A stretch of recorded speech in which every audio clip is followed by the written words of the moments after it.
Hello dear students, आज की इस वीडियो में मैं डिस्कस करने जा रहा हूँ प्रोबेबिलिटी करंट डेंसिटी।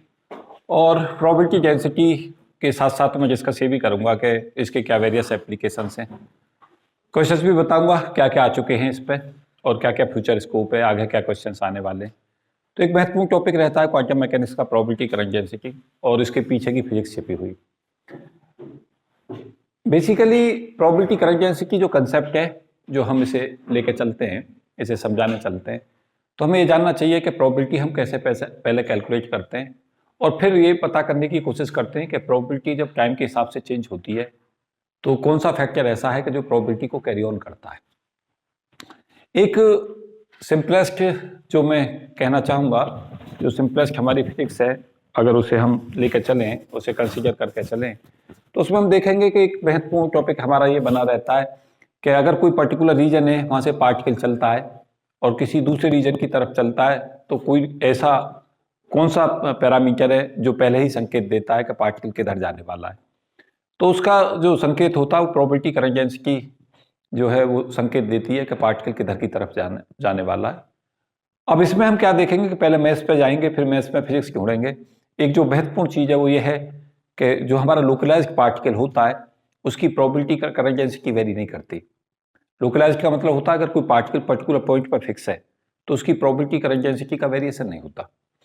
तो प्रोबेबिलिटी करंट डेंसिटी बेसिकली तब वेरी करती है जब पार्टिकल किसी पर्टिकुलर रीजन से दूसरे रीजन में जाने का प्रयास करता है या जाता है। तो उसमें क्या होता है कि जो प्रोबेबिलिटी करंट डेंसिटी है वो उधर से उधर की तरफ फ्लो करने लगती है, वो जहां से जा रहा है और उधर की तरफ जहां वो जाने वाला है। तो एक सिग्नल होता है, एक इसका मैसेज होता है जो क्या कन्वे होता है, वो पहले से ही कन्वे हो जाता है कि पार्टिकल इधर की तरफ जाने वाला है। मैं साथ साथ ये भी बता दूं कि अगर पार्टिकल एक पर्टिकुलर पॉइंट पर लोकलाइज्ड है तो उसकी जो प्रोबेबिलिटी उस पर्टिकुलर पॉइंट पर ही होगी, बाकी अदर पॉइंटों पर जीरो होगी, और प्रोबेबिलिटी उस समय पे उसकी टाइम डिपेंडेंट नहीं होगी। तो यहाँ पे मैथमेटिक्स से हम चलेंगे और मैथ्स के बाद में इसकी फिजिक्स देखेंगे, उसके साथ फिर इसके एप्लीकेशंस पोर्शन देखेंगे, क्योंकि ऐसे क्वेश्चंस आता रहता है कॉम्पिटिटिव दुनिया में। मैं बताऊंगा क्या क्या क्वेश्चंस इस पर आते हैं, उन्हें भी सॉल्व करता हूँ, और फिर फ्यूचर पॉसिबिलिटी देखेंगे जो कि मेरा टॉपिक रहता है कि फ्यूचर में क्या उम्मीदें हैं, कैसे क्वेश्चन आ सकते हैं। तो इसमें सबसे पहले शुरू करें कि प्रोबेबिलिटी हम कैसे डिफाइन करते हैं। प्रोबेबिलिटी को जो डिफाइन हम करते हैं, प्रोबेबिलिटी का जो हमारा सिंपल एक्सप्रेशन होता है वो होता है P equal to psi star psi और डी टो। ये हमारा सिंपल एक्सप्रेशन होता है। अब डी टो में यह है कि पार्टिकल्स 1D में चल रहा है तो यहाँ पे डी टो की जगह हम dx लेते हैं, 2D में होता है तो डी टो की जगह पे हम dx dy लेते हैं, और पार्टिकल अगर 3D में है तो dx dy dz लेते हैं। ये डिपेंड्स अपॉन द सर्कमस्टेंसेस के प्रॉब्लम कहाँ की पूछी गई है, ये सब इस पर वेरी करता है। क्योंकि हम सब जानते हैं कि साई स्टार साई जो होता है वो हमें बेसिकली क्या बताता है, साई स्टार साई हमें बताता है प्रोबेबिलिटी डेंसिटी को, और जब हम वॉल्यूम एलिमेंट से मल्टीप्लाई कर देते हैं तो पार्टिकल के पाए जाने की प्रायिकता बताता है वॉल्यूम एलिमेंट डीटो में साई स्टार साई डीटो, और अगर पूरे पर इंटीग्रेट कर देते हैं तो पूरे वॉल्यूम में प्रायिकता बताता है कि पार्टिकल के पाए जाने की प्रायिकता क्या है। उसके बाद क्या करें, इस एक्सप्रेशन को एक्सप्रेशन नंबर 1 कह दें। इक्वेशन में ऐसे लेकर चलता हूं मैं क्योंकि मुझे जरूरत पड़ेगी इसमें इक्वेशनों की। तो हमारे पास प्रोबेबिलिटी हमने डिफाइन कर दी, यहाँ पे P जो है हमारा प्रोबेबिलिटी है, साई वेव फंक्शन है, डी टो वॉल्यूम एलिमेंट है, और यहाँ पे टो लगा दें। टो का मतलब वॉल्यूम इंटीग्रल, इसमें 3 इंटीग्रल लगे हुए हैं। हाँ, सदा एक चीज सदा याद रखें फिजिक्स पढ़ते में भी और पढ़ाते में भी, अगर यहाँ टो लग गया है मीन्स वॉल्यूम लग गया है तो 3 इंटीग्रल लें, अगर यहाँ एरिया लग जाए तो 2 इंटीग्रल लें, और अगर केवल एक्स ही लिखा हुआ हो या वाई लिखा हो जेड लिखा हो, आप समझे 1D है, तब एक ही लिखा जाएगा, या तो एक्स या वाई या जेड। उसके बाद क्या करें, इसको डिफ्रेंशिएट कर दें विद रेस्पेक्ट टू टाइम। क्या करें, इसे दोनों तरफ से डिफ्रेंशिएट कर दें विद रेस्पेक्ट टू टी। तो हम देखें dp/dt हमें इधर मिलेगा इक्वल टू, और यहाँ हमें मिलेगा d/dt volume integral Sai star psi और डीटो। इसे जब हम d/dt को अंदर ले जाते हैं तो सदा पार्शियल डेरिवेटिव लेते हैं, ये फुल डेरिवेटिव है और पार्शियल डेरिवेटिव अंदर जाता है। कौन सी थ्योरम कहलाती है, कोई बताएगा? इसे कहते हैं लिबनिट्ज थ्योरम, जानते हैं नाम? हाँ, ऑनर के नाम में लिबनिट्ज साइंटिस्ट थे, ग्रेट मैथमेटिशियन। लिबनिट्ज ने बताया था कि d/dt जो है वो पार्शियल डेरिवेटिव में जाता है जब भी इंटीग्रल में अंदर जाता है। तो यहाँ पे हम इसे किस फॉर्म में लिखें, equal to del over del t, partial derivative हो गया साई स्टार साई और डी2। अभी मैं इसकी फिजिक्स नहीं बता रहा हूँ, केवल मैथ जनरेट करूंगा। जब मेरा मैथ आ जाएगा फिर मैं इसे फिजिक्स डिस्कस करूंगा और साथ साथ ये डिस्कस करूंगा कि इसका क्या कॉन्सिक्वेंस है। एक इंपॉर्टेंट कंसेप्ट है काफी, जिसे हम डिस्कस कर रहे हैं। तो यहाँ ये हमारे पास दो फंक्शंस हैं जो टाइम के फंक्शन है। टाइम डिपेंडेंट परटर्बेशन थ्योरी इसमें हम अप्लाई करेंगे। जो हमारे पास श्रोडिंगर की इक्वेशंस थी वो टू इक्वेशंस थी, एक थी इंडिपेंडेंट और एक थी डिपेंडेंट। तो इसमें हम Schrodinger time dependent equations expression में यूज करने जा रहे हैं। यहाँ जैसे हम इसे इस फॉर्म में लिखेंगे तो हम इसे ऐसे लिख सकते हैं, वॉल्यूम इंटीग्रल तो इस पर लगा दिया, डेल साई का complex conjugate del t psi plus psi का complex conjugate del psi over del t और डी टो। क्या किया है मैंने, फर्स्ट और सेकंड फंक्शन का, फर्स्ट फंक्शन इसका डिफरेंशिएशन इसको एज सच रखा है, प्लस जस्ट रिवर्स कर दो इसको एज सच और इसका डिफरेंशिएशन, इसका इसे पहले और इसको बाद में भी ले सकते हो, उससे कोई फर्क तो पड़ेगा नहीं। उसके बाद हम क्या करते हैं बच्चों, उसके बाद हम शुरू करते हैं इसके ऊपर S I equal to E psi expression. S I equal to E psi का मतलब एच हैमिल्टोनियन, जब वेव फंक्शन साई पर ऑपरेट किया जाता है तो एनर्जी आइगन वैल्यू ई मिलती है और वेव फंक्शन साई मिलता है। एच को यहाँ पे ऑपरेटर कहते हैं। जब ऊपर है हम बार सा लगा देते हैं तो समझे ऑपरेटर हम यूज कर रहे हैं। एच की जो वैल्यू होती है वो हम सब जानते हैं, एच की जो वैल्यू होती है वो होती है p square upon 2n plus v. Hamiltonian क्या होता है, बेसिकली काइनेटिक एनर्जी और पोटेंशियल एनर्जी को रिप्रेजेंट करता है।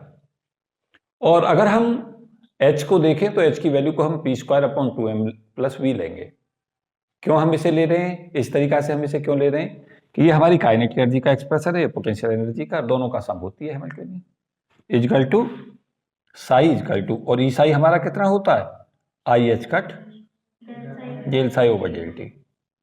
और पी स्क्वायर की जगह पे हम ऑपरेटर फॉर्म में वैल्यू रख दें तो ये हमारी वैल्यू बनती है यहाँ से p square minus h cut square del square upon 2n plus v psi equal to i h cut del psi over del t. क्या किया हमने, पी स्क्वायर की वैल्यू को, पी स्क्वायर की वैल्यू की जगह पे पी स्क्वायर का ऑपरेटर यूज कर दिया, और पी स्क्वायर ऑपरेटर की वैल्यू कितनी है, minus h cut square del square, और 2m डिवीजन में आ गया प्लस वी। एक चीज सदा याद रखें, मैं लिख भले ही नहीं रहा हूं लेकिन आपके माइंड में सदा रहना चाहिए कि पी मोमेंटम है, वी हमारी पोटेंशियल एनर्जी है, ई एनर्जी है, एच हैमिल्टोनियन है, साई वेव फंक्शन है, पी प्रोबेबिलिटी है। ऐसे अगर आप यहाँ पे भी ना लिखें तो एक इधर एक एक्सप्रेशंस का वो बना लें कि यहाँ पे कौन सी चीज किस चीज को रिप्रेजेंट करती है। कभी भी किसी भी एक्सप्रेशंस पे जाए तो एक चीज आपके पास सदा होनी चाहिए कि आप सदा लिख लें कि यहाँ पे कौन सी चीज किस चीज को रिप्रेजेंट करती है। तो पी प्रोबेबिलिटी को, साई वेव फंक्शन को, पी मोमेंटम को, और उसके अलावा ई एनर्जी को, वी पोटेंशियल एनर्जी को, सब चीजों को लिख लिया करें। अलग से लिख लें कोई दिक्कत नहीं है, यहाँ पे अलग अलग लिखने की जरूरत नहीं है। यहाँ पे ऐसे लिख लेते हैं सिंबल यूज, किसके लिए कौन सा सिंबल यूज किया गया है। तो पी है प्रोबेबिलिटी को डिनोट कर रहा है। उसके बाद आपको बच्चों क्या करना है, हमें दो इक्वेशंस बनानी है। कौन कौन सी इक्वेशंस बनानी है, इस एक्सप्रेशन से, ध्यान दें, इस एक्सप्रेशन से हमें दो इक्वेशंस बनानी है। क्योंकि हम क्या चाहते हैं, हम चाहते हैं एक तो हमें psi star del psi over del t पता चले, और दूसरा हम चाहते हैं del psi complex conjugate upon del t psi पता चले। इन दोनों की वैल्यू इस इक्वेशन से यहां पुट करेंगे। देखें कैसे बनाते हैं इन्हें।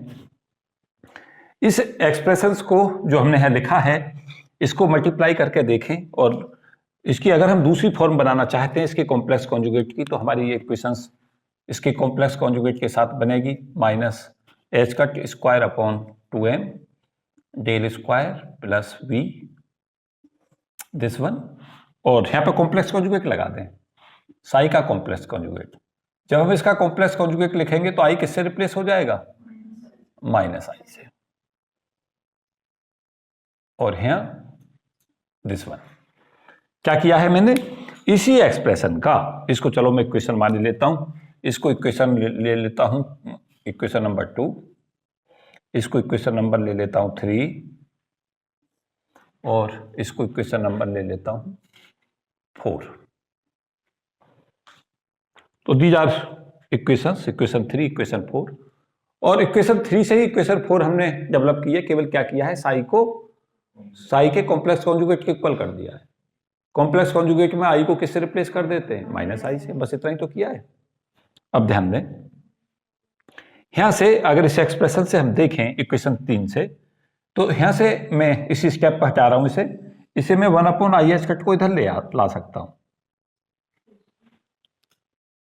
क्या किया मैंने, del psi over del t की वैल्यू को कैलकुलेट करने के लिए जो IH कट था उसको मैंने क्या कर दिया, डिवीजन में ले आया, यहां से हटा दिया और कहां ले आया, इधर डिवीजन में। यहां डेल साई का complex conjugate upon del t की वैल्यू के लिए इसको यहां से हटा देता हूं और कहां ले आता हूं इसे, 1/IH कट। कोई प्रॉब्लम है, आई थिंक कोई प्रॉब्लम नहीं होनी चाहिए। मैंने केवल क्या किया है, del psi over del t की वैल्यू को कैलकुलेट करने के लिए जो है IH कट था उसको इधर ले आया। एच कट में हम सब जाने कि एच कट होता है h/2π और h कहलाता है हमारा प्लैंक कांस्टेंट। इसमें कोई हमें डाउट नहीं होना चाहिए।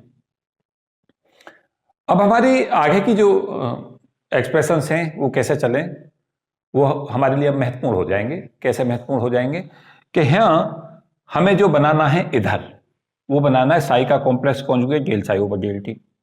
रखना कुछ नहीं है, स्टेप समझने हैं। साई का complex conjugate del psi over del t कैसे बने, del psi over del t तो ये बन रहा है, तो क्या करें, पूरे एक्सप्रेशन को साई के कॉम्प्लेक्स कॉन्जुगेट से मल्टीप्लाई कर दें। तो मल्टीप्लाइंग इक्वेशन 3 किसकी हेल्प से, किससे करें, बाई, किससे मल्टीप्लाई करना है, साई स्टार से। साई का कॉम्प्लेक्स कॉन्जुगेट, स्टार का मतलब है कॉम्प्लेक्स कॉन्जुगेट, वेव फंक्शन का कॉम्प्लेक्स कॉन्जुगेट हम इसमें कर रहे हैं। तो करें, क्या हमें मिलेगा यहां से, देखें एक एच कट तो यहां कैंसिल आउट ही हो जाएगा। चलो पहले इसको ऐसे सच ही रख लो, 1/IH कट और -H cut square upon 2m। यहां देखें यहां क्या हमें मिलेगा, इस टर्म से पहले मल्टीप्लाई करना है हमें, क्या आएगा, psi complex conjugate del square, इसको यहां मल्टीप्लाई भी कर रहा हूं, psi plus psi star v psi, इधर से this equal to psi complex conjugate del psi over del T.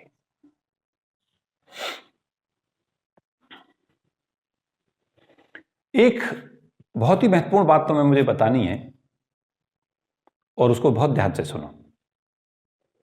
हमारे पास इक्वेशन नंबर 4 से इस वैल्यू को निकाल सकते हैं। ये वैल्यू हमारी किसकी निकली, इस एक्सप्रेशन की वैल्यू निकली है। सपोज कि आप कहना चाहते हैं सर इसी एक्सप्रेशन से ये वैल्यू भी निकाल दो, ये वाली वैल्यू, इसकी वैल्यू, तो मैं इससे ही निकाल लूंगा। मैं क्या कर दूं, जहां पे मेरा साई का कॉम्प्लेक्स कॉन्जुगेट था उससे तो साई से रिप्लेस कर दूं और साई को साई कॉम्प्लेक्स कॉन्जुगेट से रिप्लेस कर दूं और आई को -I से रिप्लेस कर दूं। क्या कह दूं, अगर मैं इस पूरी इक्वेशन का, इस पूरे एक्सप्रेशन का एक बार फिर से क्या कर दूं, कॉम्प्लेक्स कॉन्जुगेट कर दूं पूरी इक्वेशन का, तो यहां पे मेरा आई की जगह -I आ जाएगा।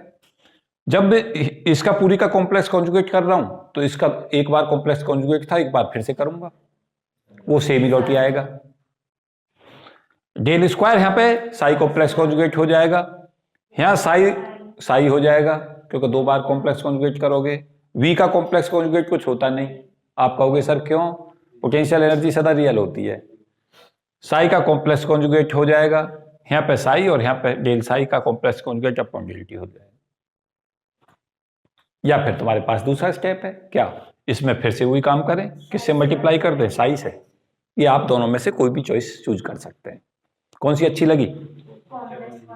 कॉम्प्लेक्स कॉन्जुगेट वाली मुझे पसंद आ रही थी, तो मैं क्या चाह रहा था कि आप कॉम्प्लेक्स कॉन्जुगेट से चले जाएं, एक बार इसका फिर से कॉम्प्लेक्स कॉन्जुगेट ले लें। क्या आ जाएगा? Complex conjugate. और एक चीज पक्का याद रखें, कॉम्प्लेक्स कॉन्जुगेट एक ही तरफ नहीं करेंगे, दोनों तरफ, क्योंकि जो भी रूल लगाते हैं, जो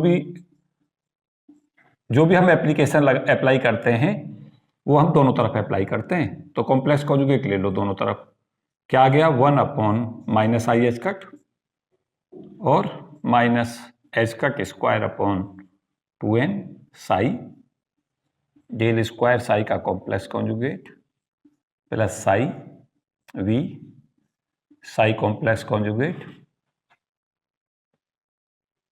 इजकल टू साई और डेल साई का कॉम्प्लेक्स कॉन्जुगेट अपॉन डेल। कौन सा सिलेक्शन रूल इसमें मैंने, मतलब कौन सी कंडीशंस लगा दी है? साई का कॉम्प्लेक्स कॉन्जुगेट का कॉम्प्लेक्स कॉन्जुगेट साई होगा। अगर कोई भी फंक्शन उसका कॉम्प्लेक्स कॉन्जुगेट किया जाए, फिर से एक बार कॉम्प्लेक्स कॉन्जुगेट किया जाए, तो वे फंक्शन वही लौट आता है। जैसे हमने लिखा साई बराबर, इन केस एग्जाम्पल के तौर पे हमने लिख दिया साई बराबर कुछ भी फंक्शन, मान लिया आई का फंक्शन। जब आप कॉम्प्लेक्स कॉन्जुगेट करोगे तो आई को -i बनाओगे, फिर दोबारा से करोगे तो -i का फिर माइनस करोगे, वही लौट के आया। क्लियर हो गई बात? बहुत सारों के माइंड में एक सवाल चल रहा होगा, नहीं चल रहा तो चलना चाहिए था, कि ऐसा कर क्यों रहे?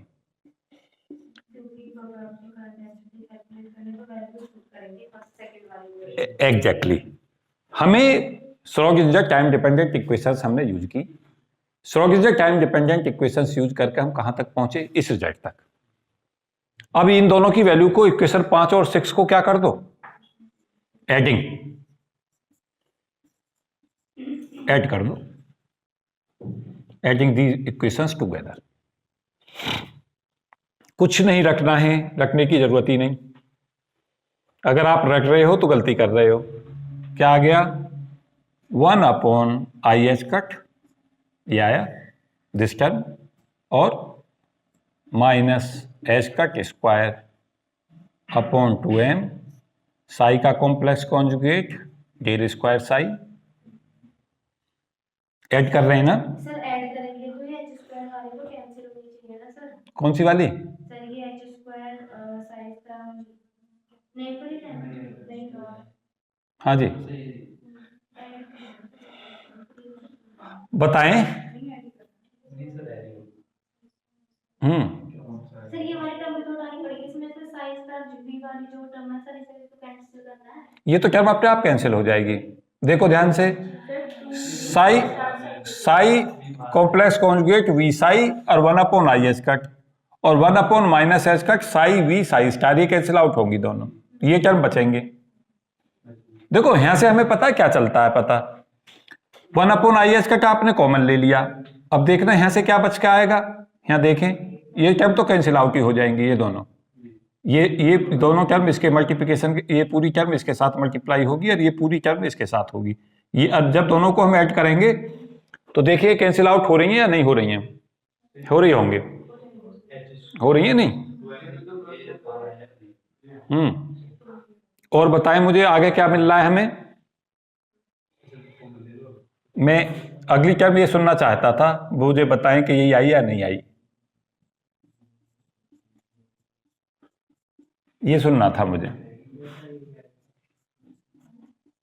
आज तक तो यही आती रही है, कुछ आज और बदल गई हो तो बताओ।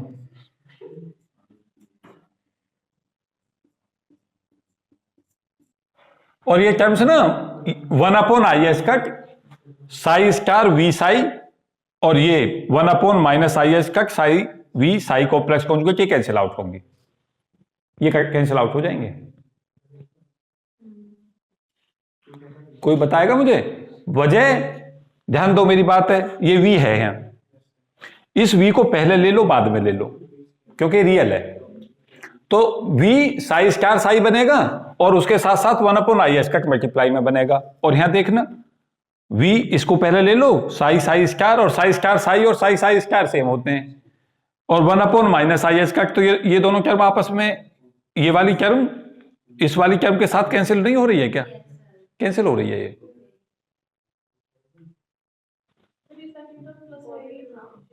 सर इसमें से प्लस बनेगा जो आपने बनाया है, ये टर्म प्लस की आ रही है क्या? ये देखें, ऐड के बाद देखें, ये माइनस माइनस प्लस बन रहा है ना, तो यहां पर प्लस कर दें ये। अब साइन सही है? हाँ सर सही। देखें कुछ और एक्सप्रेशन में कोई कमी हो तो देख लो, चेक कर लो एक बार, फिर से एक बार चेक कर लो। और एक टर्म इसमें जो आ रही थी वो आ रही थी 1 upon h cut psi star v psi, यहां से, और यहां से क्या आ रही थी, यहां से टर्म आएगी 1 अपॉन -IH कट, ऐड कर रहे हैं ना, और साई वी साई का कॉम्प्लेक्स कॉन्जुगेट, ये टर्म आपस में कैंसिल आउट हो जाएंगे। तो हमारा ये एक्सप्रेशंस बचा। एक चीज में देखो, एक बात ध्यान से सुन लो कि इस एक्सप्रेशंस में एक टर्म प्लस रहती है सदा, एक माइनस रहती है। पोटेंशियल की टर्म सदा कैंसिल आउट होती हैं, और फिर उसके बाद जो हमारा रिजल्ट आता है वहां से हमारी फिजिक्स शुरू होगी, उसे मैं अभी थोड़ी देर में डिस्कस करूंगा, क्योंकि अभी तो सारा मैथ ही बता रहा हूं। यहाँ जैसे हम इस पूरी वैल्यू को कहां पुट करेंगे, कहां पुट करनी है, यहाँ रखनी है। देखें इस वैल्यू को किसके लिए सर्च कर रहे हैं, इस पूरे एक्सप्रेशन को यहाँ रखना है हमें इक्वेशन 2 में।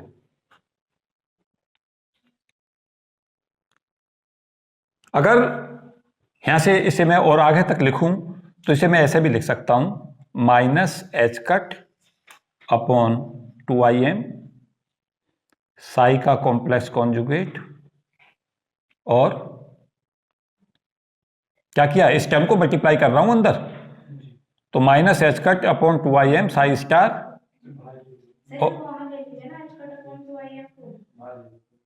कोई बात नहीं, अभी इस एक्सप्रेशन को ऐसे ही आने दो, पहले इसके साथ ही मल्टीप्लाई कर लो, कहीं कंफ्यूजन ना हो, plus H cut upon 2IM psi del square psi का complex conjugate equal to, value this की एस सच रख दो, ये तो एस सच ही लिखना है।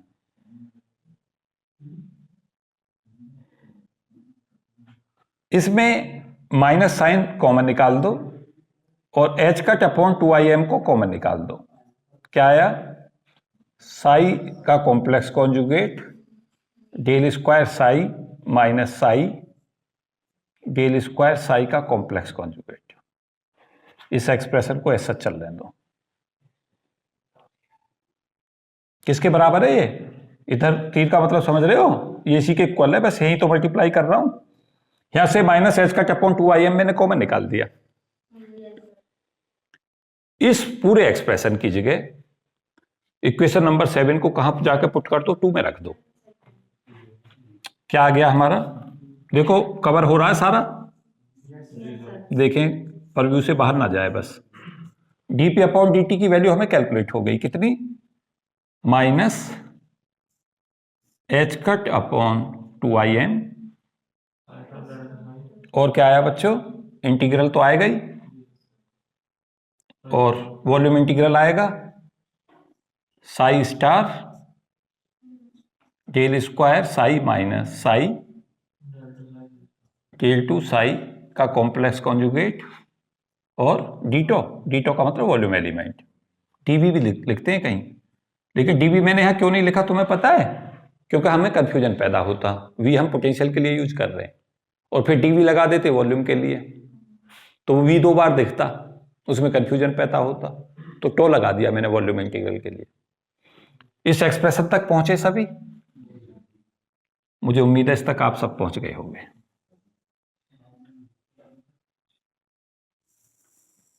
ये सब इंपॉर्टेंट रिजल्ट हैं, this is very important.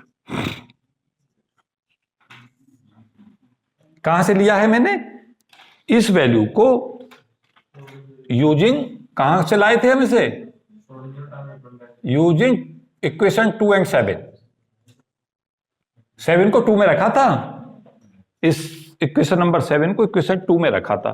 Equation number 7 से ये जो वैल्यू थी हमारी वो इस टर्म के बराबर थी, तो ये वैल्यू यहां पर टर्म रख दी, ये वाली उसकी जगह, यही तो वैल्यू चाहिए थी हमें, ये रिजल्ट हमें ऑब्टेन हो गया।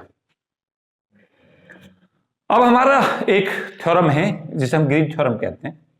ग्रीन थ्योरम हमसे क्या कहती है कि अगर हम इस वॉल्यूम इंटीग्रल को सरफेस इंटीग्रल में बदलना चाहते हैं, अगर हम क्या करना चाहते हैं, वॉल्यूम इंटीग्रल को किस में बदल दें, सरफेस में, तो इसे हम कैसे बदलते हैं, dp अपॉन dt की जो वैल्यू होती है वो हमारी होती है यहाँ पे minus h cut upon 2im this as such, और यहाँ पे अब सरफेस इंटीग्रल आ जाएगा। ये कौन सा इंटीग्रल है, चलो सरफेस इंटीग्रल के लिए मैं ए लगा देता हूं, area, surface integral means area, और यहाँ एक पावर, ये इसकी डेल स्क्वायर की जो पावर है वो एक कम हो जाती है, साई का complex conjugate del psi minus psi del psi का कॉम्प्लेक्स कॉन्जुगेट, और डी इसकी डी आ जाएगा।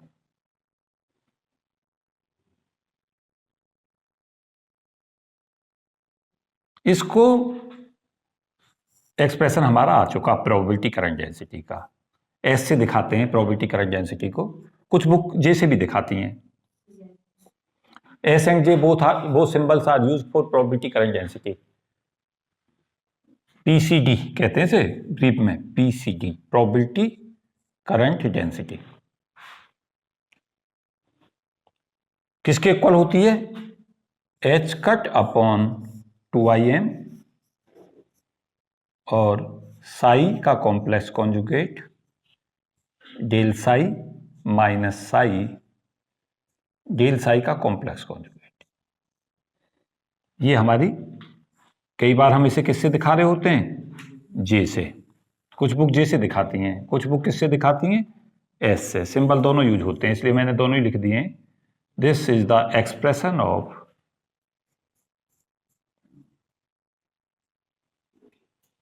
probability current density।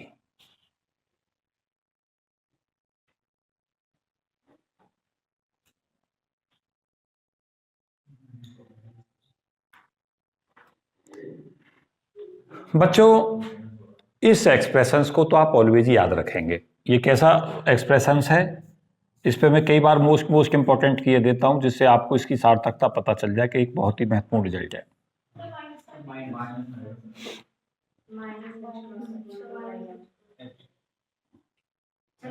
नहीं नहीं नहीं नहीं, ये सही लिखा है, ऐसे लिखते हैं, ये माइनस में लिखते हैं,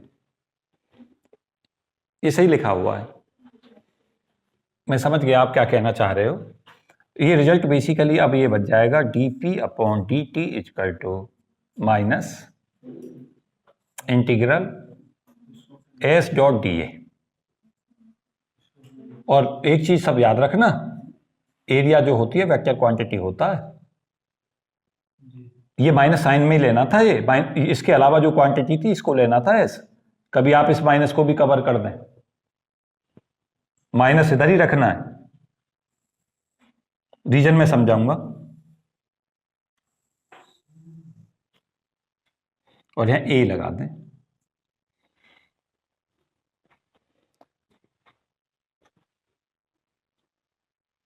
ये बिल्कुल सही लिखा हुआ है, इसमें कोई चेंज नहीं करना है। अभी मैंने इसकी कोई फिजिक्स नहीं बताई है, केवल क्या बताया है, मैथ, ये सब मैथमेटिक्स है।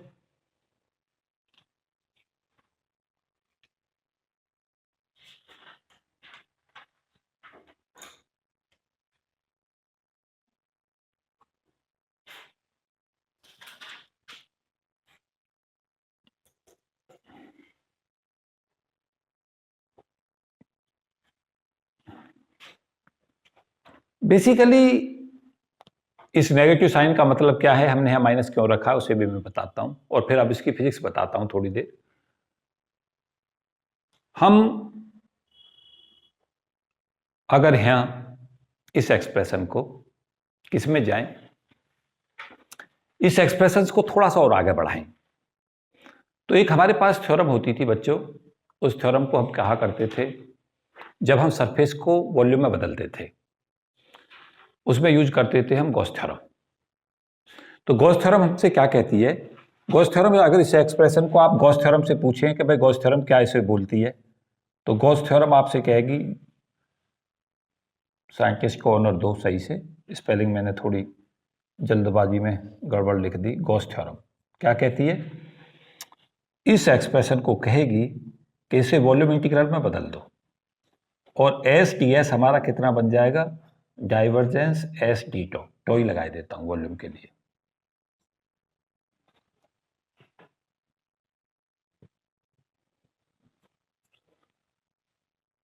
अगर हम पर यूनिट वॉल्यूम लें, अगर हम क्या लें? पर यूनिट वॉल्यूम कर दें, तो डाइवर्जेंस एस को बाहर ले आए तो ये एक्सप्रेशन हमारा इस फॉर्म में बन जाएगा पर यूनिट वॉल्यूम के लिए dp अपॉन dt plus divergence S equal to 0।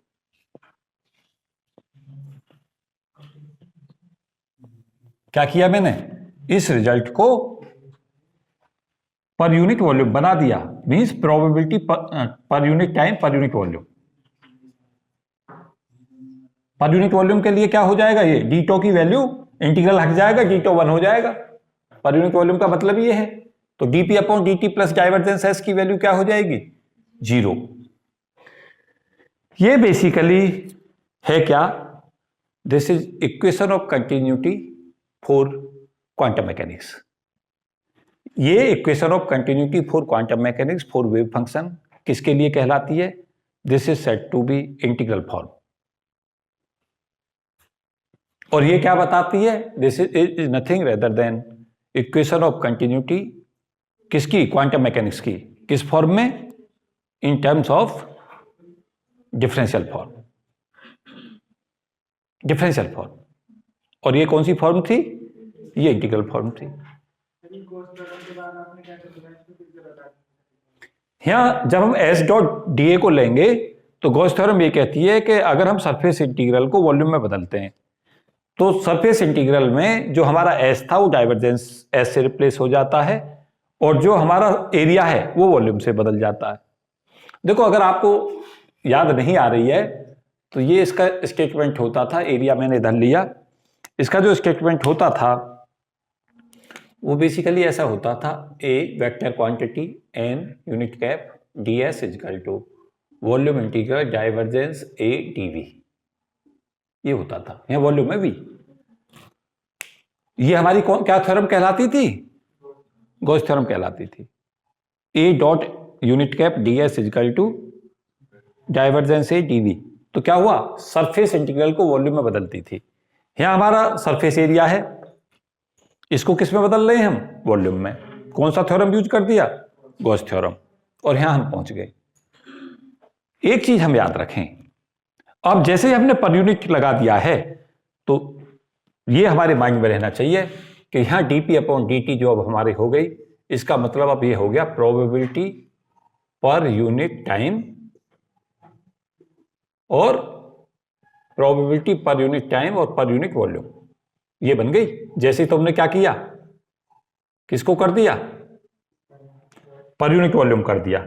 पहले dp अपॉन dt जो शो कर रहा था वो था प्रोबेबिलिटी पर यूनिट टाइम को।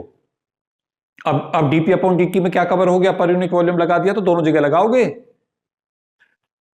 dp अपॉन dt अब क्या बन गया? Probability per unit volume per unit time, dp अपॉन dt। ये एक्सप्रेशन, क्योंकि हमने यहां पे क्या लगा दिया है? Per unit volume. और पर यूनिट वॉल्यूम अब हमें इधर भी रखना पड़ेगा, ऐसा तो है नहीं एक तरफ लगा दोगे।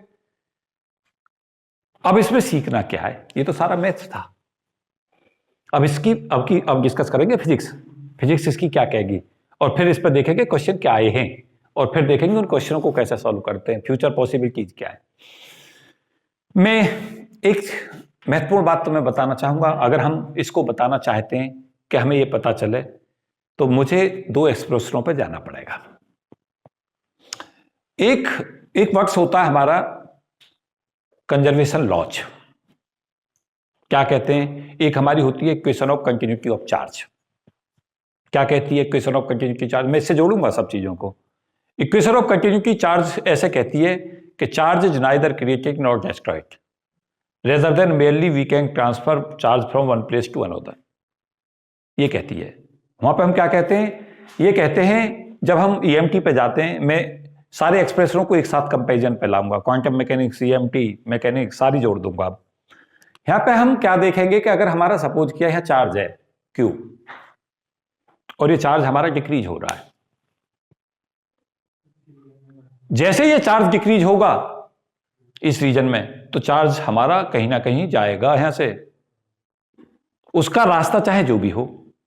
सपोज किया यहां जाएगा, चार्ज लीक होकर कहां गया, यहां से, यहां पे सपोज किया ये सिस्टम ए था, ये सिस्टम बी था, माना यहां से लीक हुआ था चार्ज इस रीजन से, कहीं से भी मान लो, तो यहां से लेके और यहां तक बी पे जाने के उसके चाहे रास्ते कुछ भी क्यों ना हो, इनफाइनाइट रास्ते हो सकते हैं, लेकिन यहां से यहां तक रास्ता इसका कंटिन्यूअस होगा।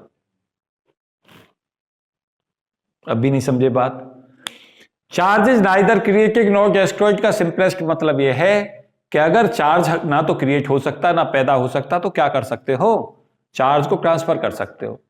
पता चला तुम्हें, ये पता चला कि यहां से चार्ज लीक हो गया, एक सिस्टम था, यहां से चार्ज लीक हो गया और यहां इस पॉइंट पर पहुंच गया, उसका रास्ता सदा कंटिन्यूअस होगा, चाहे रास्ता उसने कुछ भी अडॉप्ट किया हो। और चार्ज लीक करेगा, चार्ज मूव करेगा, चार्ज मूव करेगा तो करंट फ्लो होगी। चार्ज जब भी टाइम के हिसाब से घटता बढ़ता है तो सदा करंट फ्लो करती है। एक एक्सप्रेशन तुम सब जानते हो, I बराबर dq अपॉन dt, सब जानते हैं इसको, जो नहीं जानते वो जाने। तो यहां पे क्या पता चलेगा कि अगर चार्ज कहीं से कहीं की तरफ लीक कर गया तो निश्चित तौर से उसका पाथ कंटिन्यूअस होगा, और ये हमारी equation of continuity charge conservation के लिए शो करती है। चार्ज हमारा कंजर्व रहता है। मींस तुमने कहा सर यहां चार्ज घट गया, तो मैं तुमसे तुरंत से कहूंगा कि इस सराउंडिंग में ढूंढो, कहीं ना कहीं लीकेज मिलेगा, और लीकेज के रास्ते कई सारे हो सकते हैं, लेकिन जहां पे चार्ज आके पहुंचा होगा, उसे पहुंचते हुए जहां से भी वो लीक होकर गया वहां तक जहां तक पहुंचा है, उसका रास्ता कभी भी ब्रेक नहीं हो सकता, सदा कंटिन्यूअस होगा। इसको कहते हैं equation of continuity of charge.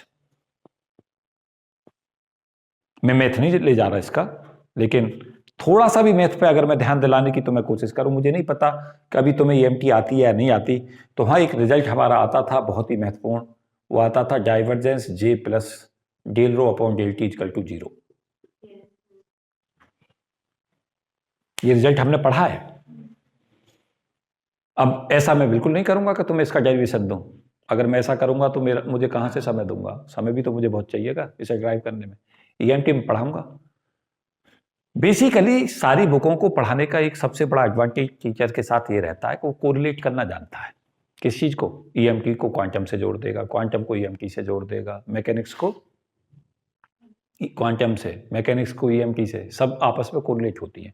एक वर्ड्स आता है इक्वेशन ऑफ कंटिन्यूटी, हर जगह लगती है ये, हर जगह। हर जगह कैसे लगती है? चार्ज कंजर्वेशन पर तो ये कहते हो कि चार्ज कहीं से लीक हो गया, दूसरी तरफ को बह गया, तो क्या होगा, चार्ज का जो लीकेज है एक जगह से दूसरी जगह पे जहां तक पहुंचा है उसका रास्ता सदा कंटिन्यूअस होगा, चाहे वो रास्ता कोई भी क्यों ना हो। ये हमारी चार्ज कंजर्वेशन हो गया। और दूसरी बात, डाइवर्जेंस क्या बताता है?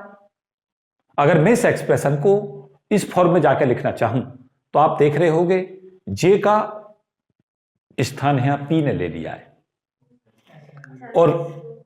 और रो का स्थान है S ने ले लिया है, और बाकी तो कुछ है ही नहीं। दोनों कंपैरिजन नहीं समझ रहे? दोनों का कंपैरिजन चल रहा है। दोनों रिजल्टों का कंपैरिजन कैसे चल रहा है कि अगर यहां जे को देखेंगे तो जे इससे, लेकिन यहां पे एक चीज याद रखना, यहां जे हमारी क्या है? करंट डेंसिटी है, और रो क्या है? Rho what is rho? Volume charge density. यहां से जब हम इसको देखो ऐसे लिखें, कितनी महत्वपूर्ण फिजिक्स होती है जिसे तुम बहुत हल्के में लेते हो। इसके पीछे सब सारा जो मैथ होता है ना उस पर खत्म मान लेते हो तुम, उस पर खत्म होता नहीं, उसके तो बाद शुरू होता है। यहां del rho upon del t को डाइवर्जेंस माइनस डाइवर्जेंस जे लिख रहे हो, यहां डीपी अपॉन डी टी को माइनस डाइवर्जेंस एस लिख रहे हो, क्योंकि इन कंपेरिजन से ही समझोगे। यहां क्या कह रहे हो कि अगर चार्ज टाइम के हिसाब से कम हो रहा है, लीक हो रहा है, चार्ज का क्या हो सकता है? चार्ज टाइम के हिसाब से कब चेंज हो सकता है? चार्ज टाइम के हिसाब से दो ही केस होते हैं, या तो बढ़े या घटे। अगर यहां से मैं कहूं कि इस सिस्टम के अंदर del rho upon del t की वैल्यू किसी सिस्टम में कम हो रही है, मींस रो टाइम के हिसाब से घट रहा, तो नेगेटिव साइन कवर कर रहा होगा। अगर रो टी के हिसाब से घटता है, टी तो क्योंकि सतह बढ़ता ही बढ़ता है, रो घट जाए और टी बढ़ता चला जाए तो ये माइनस साइन कवर हो जाएगा उसमें। और डाइवर्जेंस का मतलब होता है फैलाव। तो क्या हो रहा है, चार्ज अगर यहां डिक्रीज हो रहा है तो वो बाहर की तरफ को फैल के कहीं पहुंच रहा है, उसका फैलाव हो रहा है। और जितना जितना टाइम के हिसाब से चार्ज कम हो रहा होगा उस रीजन में, उतना ही बाहर की तरफ को चार्ज का फैलाव ज्यादा हो रहा होगा। डाइवर्जेंस फैलाव बताता है। और माइनस क्या बता रहा है, माइनस ये बता रहा है कि जो सिस्टम है उसमें चार्ज की वैल्यू कम होती जा रही है। भाई अगर चार्ज की वैल्यू कहीं कम हो रही है तो दूसरी तरफ को चार्ज फैलेगा तो सही बाहर। और ये तुम कह रहे हो कि क्वेश्चन ऑफ कंटिन्यूटी ये कहती है कि जब वो फैलेगा तो उसका रास्ता सदा कंटिन्यूस रहेगा। ऐसा नहीं हो सकता कि चार्ज चला यहां से और यहां तो मिला फिर यहां मिला ही नहीं। तो आप इसको कैसे एक्सप्लेन करोगे, अगर ये यहां तक तो पहुंचा फिर यहां पहुंचा नहीं या फिर यहां से शुरू हो गया, तो इसको कैसे एक्सप्लेन करोगे? Your physics could not explain it. Charge का रास्ता कैसा होगा, सदा कंटिन्यूस होगा। अब यहां समझें। हाँ जी, इन केस ऑफ ये जो मतलब इंडक्शन में किसमें क्या क्या क्वेश्चन है? इंडक्शन चार्ज में क्या होगा, चार्ज में क्या होगा? आपका बात क्या होगा, मान सर जैसे कोई मैं एक बात आपको बता रहा हूं, मुझे नहीं पता कि उसका रास्ता क्या होगा। मुझे एक बात पता है कि चार्ज अगर हमारा कहीं पे कम हुआ तो जो चार्ज वहां से निकल के जाने वाला है उसका मतलब है कि वहां तो चार्ज घट रहा है, कहीं दूसरे रीजन में फैलेगा, फैलाव होगा उसमें। फैलाव क्यों होगा? फैलाव इसलिए होगा क्योंकि वो चार्ज का लीकेज जितना ज्यादा हो रहा है, इसका मतलब चार्ज ज्यादा निकल के जा रहा है। ज्यादा निकल के जा रहा है तो वहां से चार्ज का निकलने का जो रेट है बाहर की तरफ वो बढ़ेगा। ध्यान दो मेरी बात है। अगर मेरे पास देखो संभावना क्या है उसको सुनो। मेरे पास है 3 पॉसिबिलिटीज हैं और मैं ईएमटी से तो मैं क्वांटम पे लाऊंगा, क्वांटम से ईएमटी पे ले जाऊंगा क्योंकि उससे आपको समझने में आसानी रहेगी। सुनो ध्यान से, क्या क्या मेरे पास रास्ते हैं उसको सुने। एक रास्ता है डाइवर्जेंस जे मेरा 0 हो, एक पॉसिबिलिटी। एक पॉसिबिलिटी है कि डाइवर्जेंस जे मेरा पॉजिटिव हो, सेकंड पॉसिबिलिटी। और थर्ड पॉसिबिलिटी है डाइवर्जेंस जे मेरा नेगेटिव हो। चौथी पॉसिबिलिटी तुम बता सको तो बता दो, होगी नहीं। डाइवर्जेंस के मामले में 3 ही पॉसिबल केस हैं। जब तुम्हारा डाइवर्जेंस जे 0 होगा इसका मतलब del rho upon del t 0 होगा। रो टाइम पर निर्भर ही नहीं कर रहा होगा, इसका मतलब है कि चार्ज अगर टाइम के हिसाब से चेंज नहीं हो रहा है तो कोई फैलाव नहीं हो रहा, मींस चार्ज से कोई लीकेज नहीं है। मतलब जहां सिस्टम में चार्ज रखा है वहां से कोई लीक नहीं हो रहा। डाइवर्जेंस जे पॉजिटिव है, मींस फैलाव हो रहा है, चार्ज निकल के फैल रहा है बाहर। डाइवर्जेंस मींस फैलाव। अगर चार्ज फैलाव हो रहा तो रो टाइम के हिसाब से घटेगा क्योंकि ये तो पॉजिटिव हो गया फिर, और माइनस ऑलरेडी है ही, तो ये ओवरऑल तो माइनस हुआ ना, तो रो यहां पे टाइम के हिसाब से क्या होगा, डिक्रीज होगा। होना भी चाहिए क्योंकि अगर चार्ज निकल के बाहर को फैल रहा है इसका मतलब है कि चार्ज वहां सिस्टम में कम होता जा रहा है। अगली पॉसिबिलिटी क्या है, चार्ज फैला बाहर ना जा रहा हो बल्कि अंदर आ रहा हो, जहां पर सिस्टम था उसी में चार्ज बाहर से आ रहा हो, वहां पर डाइवर्जेंस जे क्या हो जाएगा, नेगेटिव। और नेगेटिव ऑलरेडी एक साइन है तो प्लस नहीं हो गया, उसका मतलब क्या हुआ, रो टाइम के हिसाब से बढ़ रहा है, चार्ज बढ़ रहा है। यही 3 पॉसिबल केस हैं। अब आप मुझसे पूछोगे सर ये तो आप सब ईएमटी में बता रहे थे, हमें तो क्वांटम में ले चलो। अब मैं तुम्हें क्वांटम ले चलता हूं। अगर मुझसे पूछो तो मैं एक चीज कहूंगा, यहां कंपेरिजन देखो। मैं एक चीज सदा कहने का प्रयास करता हूं कि करस्पॉन्डिंग पैरामीटर्स हमारे लिए महत्वपूर्ण होते हैं। वहां चार्ज चलता है, चार्ज चलने से करंट फ्लो होती है, या पार्टिकल चलता है, पार्टिकल के चलने से प्रोबेबिलिटी करंट डेंसिटी पैदा होती है। पहली बात समझ लो, वहां कौन चलता है, इलेक्ट्रोस्टैटिक में चार्ज की मोशन है, चार्ज मूव करेगा, और इलेक्ट्रोस्टैटिक में चार्ज इंपॉर्टेंट नहीं होगा, मोशन में होगा जब वो ईएमटी का पार्ट बनेगा। 2 बातों में अंतर है, एक ईएमटी एक इलेक्ट्रोस्टैटिक। इलेक्ट्रोस्टैटिक में चार्ज रेस्ट पे रहता, चलता नहीं है। उसके फिनोमेनाओं को तब कैलकुलेट करने की कोशिश करते हो जब वो चल नहीं रहा, टाइम के हिसाब से बदल नहीं रहा। ईएमटी कहां शुरू होती है? जब वो मोशन में होता है, और चार्ज मोशन में आता है, और रो फंक्शन टाइम का होता है, चार्ज टाइम के हिसाब से बदलता है, इलेक्ट्रिक फील्ड टाइम के हिसाब से बदलता है। ईएमटी का मतलब ये होता है, टाइम डिपेंडेंट चलता है सारा। क्यों? मैक्सवेल को क्रेडिट किया जाता है कि उसने ये कहा कि variable electric field magnetic field और variable magnetic field electric field पैदा करते हैं। यहां से पूरी ईएमटी जनरेट होती है। मैं ईएमटी नहीं पढ़ा रहा, मैं क्वांटम पे ही लाऊंगा तुम्हें। क्यों?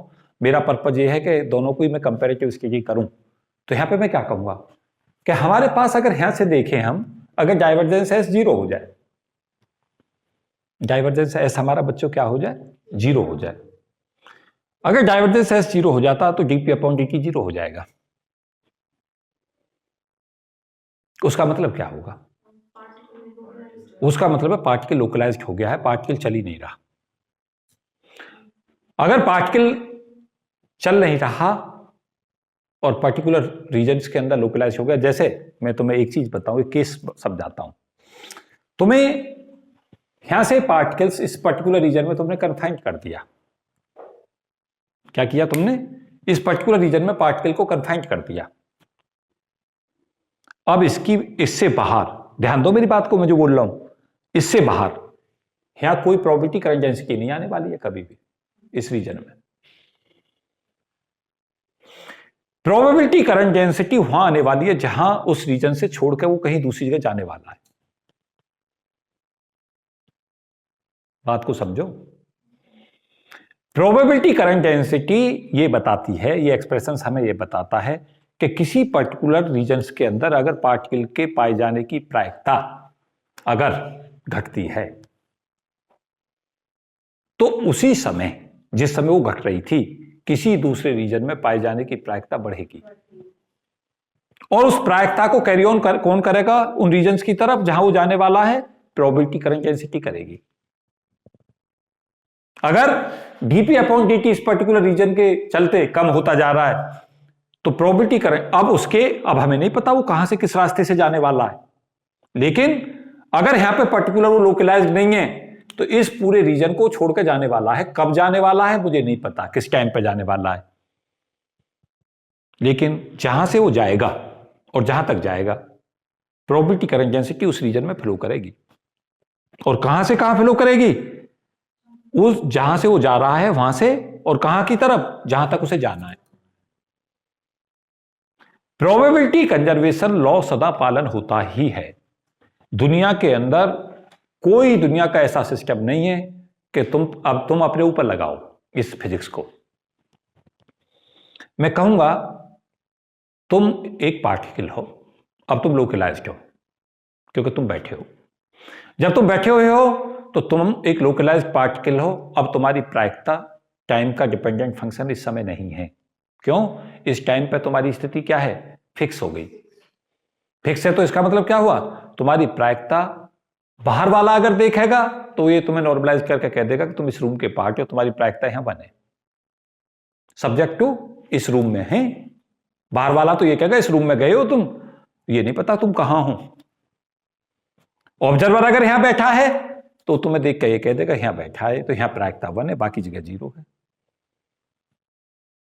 बात को समझो क्या कह रहा हूं। ऑब्जर्वर बैठा तय करता है किस चीज को, कि कहां पार्टिकल है कहां नहीं है, ऑब्जर्वर कहां बैठा है। बाहर वाला केवल ये कह सकता है तुम जैसे ही अंदर आओगे कि इस रूम में तुम्हारी प्रायिकता 1 है, बशर्ते ये दरवाजे भी बंद हो। चीटिंग मत करना, ये चीटिंग हो जाएगी। किस बात की? कि हम आए थे, लोग बाहर वाला कह रहा है कि ये इस रूम में, और पता चला तुम कहीं और ही निकल गए। वो नहीं, वो तुमने फिजिक्स को वायलेट नहीं किया, फिर भी फिजिक्स वायलेट नहीं हुई। क्यों?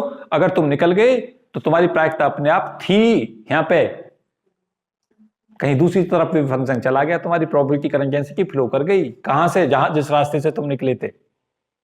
अब जहां तुम, अब क्या होगा अगर तुम मुझसे पूछो कि मैं सपोज किया आज सुबह से तुम पर फिजिक्स लगाता हूं, इसी को प्रोबेबिलिटी करंट डेंसिटी कंसेप्ट को, तो कैसे लगाऊंगा? जैसे ही तुम घर जगे थे तो तुम उस समय पे तुम्हारा जहां पे तुम थे अपने घर में तुम्हारी प्रायिकता 1 थी।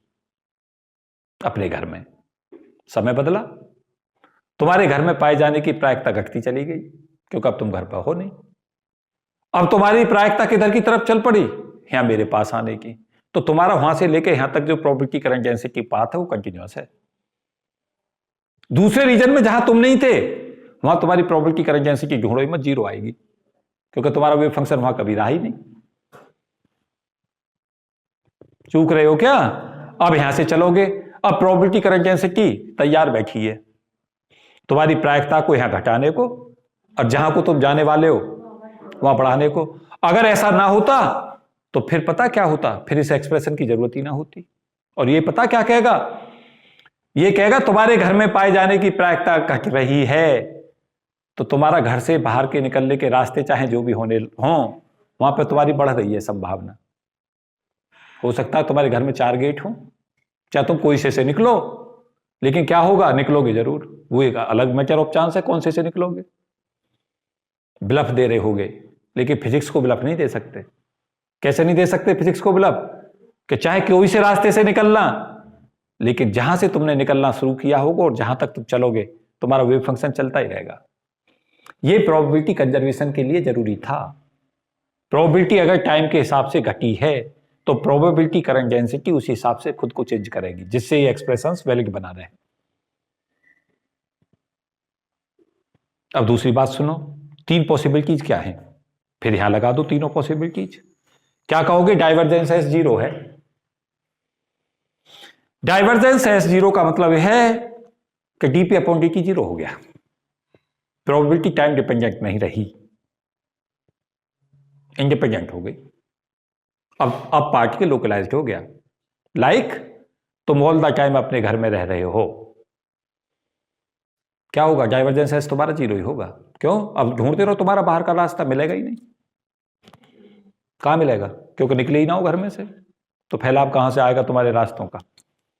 डाइवर्जेंस का मतलब फैलाव से है। फैलाव तो जब शुरू होंगे जब तुम घर में ना हो। तो तीसरी पॉसिबिलिटी क्या है? दूसरी पॉसिबिलिटी, पहले दूसरी पे बात करें। जब हमारा डाइवर्जेंस एस 0 हो, ये पहला केस, डाइवर्जेंस एस पॉजिटिव हो तो डीपी अपॉन dt नेगेटिव हो गया। डीपी अपॉन dt नेगेटिव का मतलब है प्रायिकता तुम्हारी टाइम के हिसाब से घट रही है तो कहीं बाहर की तरफ बढ़ रही है, फैलाव हो रहा प्रायिकता में तुम्हारी में। अगली पॉसिबिलिटी क्या है, क्या हो, डाइवर्जेंस एस नेगेटिव हो तो डीपी अपॉन dt पॉजिटिव हो गया। अब तुम बाहर के रास्तों से चल के अपने घर को आने लगे हो, क्योंकि घर को मैं आधार मान रहा हूं। रास्ता तुम्हारा क्या है, घर, क्योंकि मैक्सिमम समय तो घर में ही रहते हैं, सोना घर में ही होता है, उसके अलावा बाहर निकलते हैं तो कम से कम स्टूडेंटों के केस में तो ऐसा है ही। जॉब वाले तो कह भी सकते हैं कि सर हम तो बाहर भी बहुत रहते हैं। तो क्या हुआ, उस समय पे जब तुम घर, अगर तुम्हारा सिस्टम है और तुम बाहर से आ रहे हो तो वहां पर तुम्हारा डीपी अपॉन dt जो होगा वो पॉजिटिव हो जाएगा। क्यों? अब तुम्हारी जो प्रोबेबिलिटी करंट डेंसिटी बाहर के रास्तों से घर पर आने की वो बढ़ जाएंगे, तो प्रायिकता तुम्हारी घर में होने की बढ़ेगी।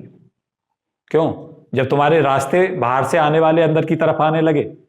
ऐसा समझो, एक केस अगर तुम यहां से मैं दिखाऊं, एक केस ऐसा कि यहां कोई कुछ नहीं निकल के जाने वाला, तुम इस घर में रुक गए, सिंपल केस।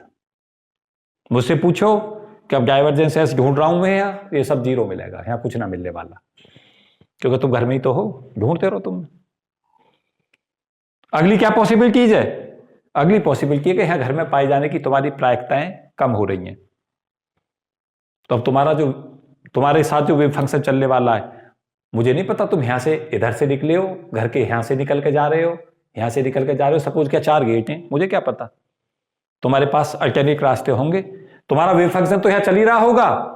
अब तुम वेव फंक्शन के कंटिन्यूअस रास्ते को चल रहे होगे, इस रास्ते से चले, अब तुम कहने लगे सर मैं ब्लफ देता हूं, देते रहो ब्लफ, क्या कर लोगे, यहां से तुम निकलोगे तो चाहे रास्ता यहां से अडॉप्ट करो, यहां से करो, यहां से करो, लेकिन आपका वेव फंक्शन लगातार कंटिन्यूअस ही बना रहेगा। कब तक? जब तक तुम इस ब्रह्मांड के पार्ट हो। ऐसे चलती है क्वांटम मैकेनिक्स। कैसे चलती है कि ये आप देख रहे हो, अब आप यहां पे क्या देख रहे हो, कि जब पार्टिकल लोकलाइज था तो बाहर कुछ नहीं मिला प्रोबेबिलिटी करंट डेंसिटी। क्यों? वो फ्लो ही नहीं करने, क्यों? बाहर कोई मैसेंजर होगा ही नहीं, वजह वहां तुम्हारा वेव फंक्शन नहीं होगा। जैसे ही तुम्हारा वेव फंक्शन नहीं होगा तो ऐसी जीरो हो जाएगा। रख लो इसके फॉर्मूले में साई जीरो। क्यों? यहां तुम्हारा वेव फंक्शन मिलेगा ही नहीं। क्यों नहीं मिलेगा यहां वेव फंक्शन तुम्हारा? क्योंकि तुम एक लोकलाइज्ड हो गए हो इस रीजन में। प्रोबेबिलिटी करंट डेंसिटी सदा फ्लो नहीं करती। तुम सोचो सदा फ्लो करती है तो तुम गलत सोच रहे हो। प्रोबेबिलिटी करंट डेंसिटी तो जब भी फ्लो करती है जब तुम चलते हो।